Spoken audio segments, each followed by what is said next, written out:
came here to learn primarily, to listen and to learn and to understand more about, just how important this place is.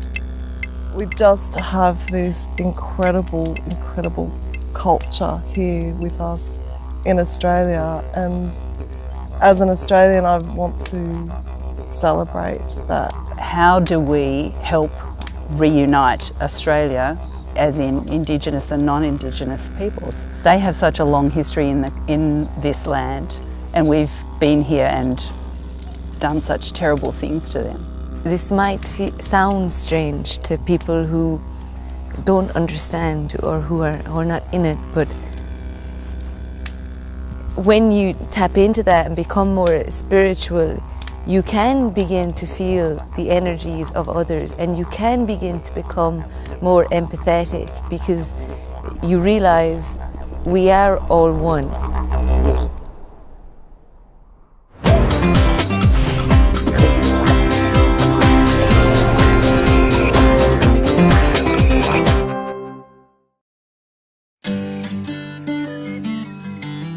I had absolutely no knowledge of Indigenous culture in Australia before I came here.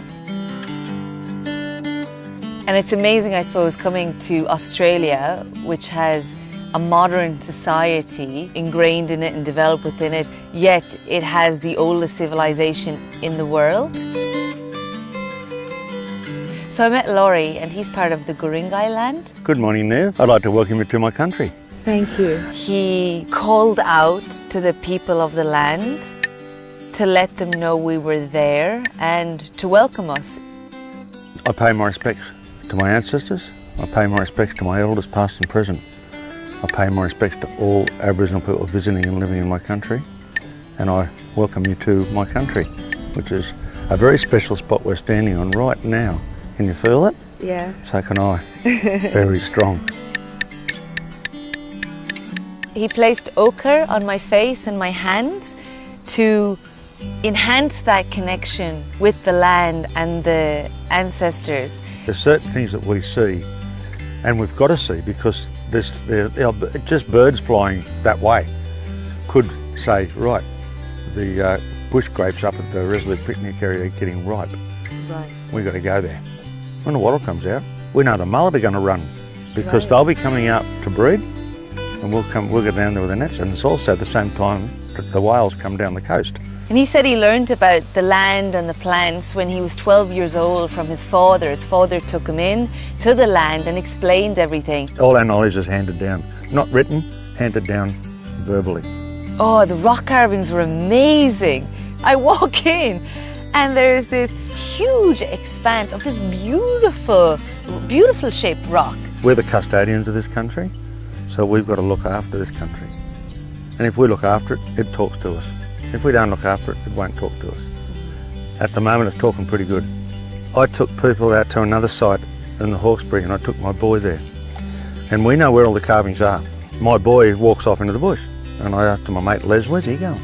Tom yells out, Dad, come over here. I found some carvings. I said, there's nothing there. Anyway, he walked over, sure enough, he's found carvings of extinct animals.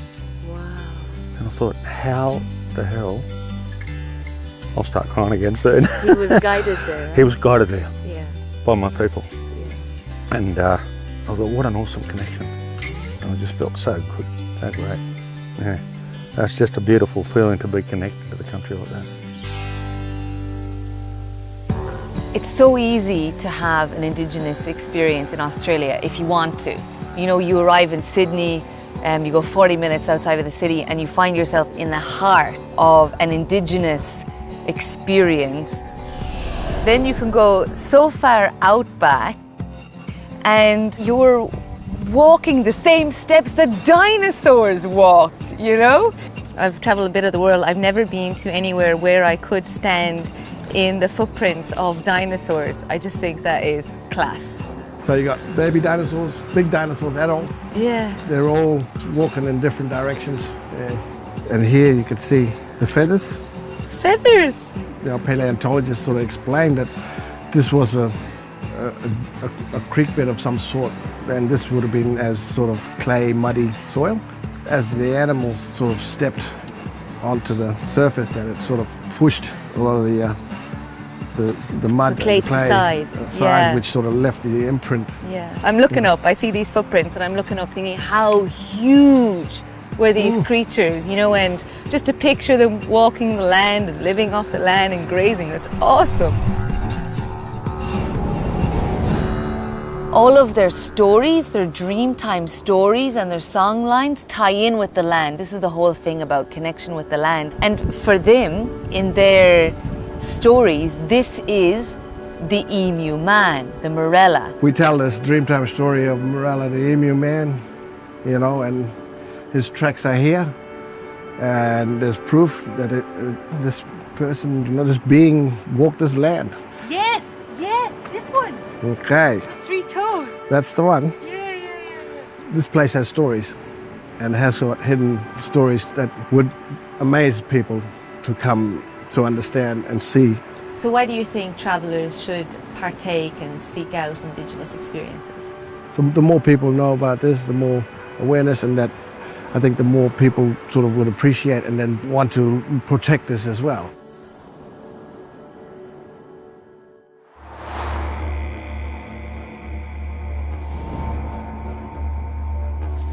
Hello. Hey, how are you? Capes? Yeah. Niamh. Lovely to meet you.